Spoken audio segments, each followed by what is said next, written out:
لأجاريهم قلدت ظاهر ما فيهم فبدوت شخصا آخر. السلام علیکم ناظرین، میں ہوں بندہ ناچیز میاں محمد سعید عمر ٹی وی سے. تو میں عرض کرنا چاہ رہا ہوں آپ کی خدمت میں کہ آج میں اللہ کے نبی جناب حضرت یوشع بن نون علیہ السلام کے مزار پر انوار پر کی تھوڑی سی ہسٹری آپ کو سنانا چاہتا ہوں. پھر میں انشاءاللہ آپ کو اس کے باقی معاملات کے بارے میں آپ کو آگاہ کروں گا. جناب حضرت یوشع بن نون علیہ السلام حضرت موسیٰ علیہ السلام کے نائب تھے.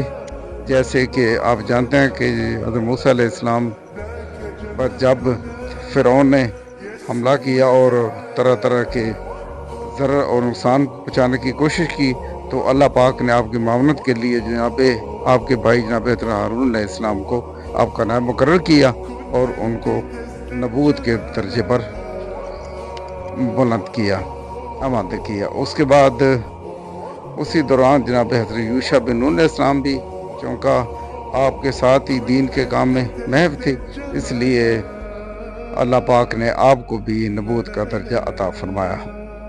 تو ہر دور میں اللہ پاک جب فرعونیت عام ہو جاتی ہے تو اللہ پاک لوگوں کی اصلاح کے لیے ان کے دل میں دین کی شمع روشن کرنے کے لیے اپنے انبیاء علیہ السلام کو ان لوگوں میں بھیجتے ہیں تاکہ وہ اللہ پاک کا نام روشن کریں اور اللہ تعالیٰ کی وحدانیت بیان کریں، جس سے ان کے دلوں میں اسلام اور دین کی شمع روشن ہو. تو حضرت یوشع بن نون علیہ السلام بھی اسی سلسلے کا حصہ ہیں. اور آپ جب بھی کڑا وقت پیش آیا جناب حضرت موسیٰ علیہ السلام پر، پھر انہوں نے ظلم ڈھائے اور آپ بھی اسی ہی گروپ کا حصہ تھے، تو اللہ پاک نے آپ کو نبوت کے درجات پر فائز کیا. ہم آپ اسی نبی کے مزار پر انوار پر حاضر ہوئے ہیں. تو آپ مزار دیکھیں. اب یہ بات سوچیں گے کہ یہ ہمارے ملک میں انبیاء علیہ السلام کس طرح آئے، یہ کیسے ہو سکتا ہے؟ تو میں آپ کو بتاتا ہوں کہ اللہ پاک تمام زمین و آسمان کے مالک کل ہیں. چاہے انسان کہیں بھی رہتا ہو، زمین کا کوئی بھی قطع ہو، تو مالک تو میرا مالک رب کریم ذوالجلال ہی ہے. تو اللہ پاک اپنی وحدانیت کے لیے لوگوں کو یہ بات بتانے کے لیے کہ اللہ وحدہ شریک الہ نے، یہ بھی اللہ ہی کی زمین ہے، چاہے پاکستان ہو، چاہے ہندوستان ہو، چاہے امریکہ ہو یا کوئی بھی ملک ہو، تمام ہی انسان اللہ پاک کی پیداوار ہیں. مالک کل نہیں تمام انسان کو پیدا کیا ہے، چاہے جس مذاہب سے جس فقہ سے بھی تعلق رکھے، لیکن ہے تو انسان رب کریم کی مخلوق ہے، افضل مخلوق.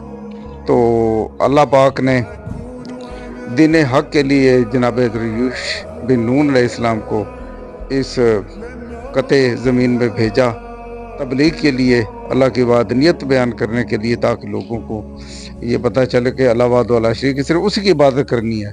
صرف کیونکہ ظاہر بات ہے اس وقت ایسا تھا کہ لوگ بتوں کی پوجا کرتے تھے، اور کچھ کسی چیز کی پوجا کرتے تھے، کوئی کس چیز کی پوجا کرتے تھے. تو جناب حضرت یوشع بن نون علیہ السلام جب تشریف لائے تو انہوں نے اللہ پاک کی وحدانیت بیان فرمائی، جس سے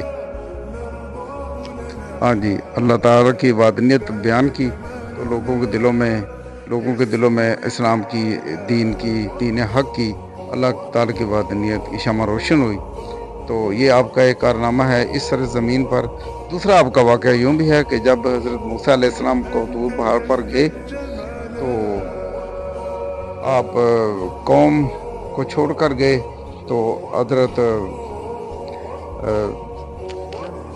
حضرت ہارون علیہ السلام کو اپنا نائب چھوڑ کر گئے، اور ان کے ساتھ ہی حضرت یوشع بن نون علیہ السلام بھی موجود تھے. تو سامری جادوگر نے ایک بچہ بنا کے اس کو جناب حضرت جبرائیل علیہ السلام جب زمین پر تشریف لائے تو اس کو پتہ تھا کہ وہاں پر آپ کے قدم مبارک لگے ہیں زمین پر. اس نے وہاں سے تھوڑی سی مٹی اٹھا کر بچڑے تو منہ میں ڈالے تو وہ بچڑا بولنے لگ پڑا. تو اس قوم نے سمجھا کہ ہمارا خدا تو یہ ہے بچڑا جو بول رہا ہے. تو وہ قوم نے حضرت موسیٰ علیہ السلام کا کلمہ پڑھنا چھوڑ دیا, دین حق سے متنفر ہو گئی. تو وہ کافر ہو گئے تمام لوگ. تو جب حضرت موسیٰ علیہ السلام کو طور پہاڑ سے واپس تشریف لائے تو آپ نے سرزنش کی جناب حضرت موسیٰ علیہ السلام کی اور جناب حضرت یوشع بن نون علیہ السلام کی. یہ ایک واقعہ بھی آپ کا ہے. جی ناظرین, تو اب ہم آپ سے اجازت چاہتے ہیں. ہاں جی, تو ہمارا ٹائم ختم ہو گیا ہے.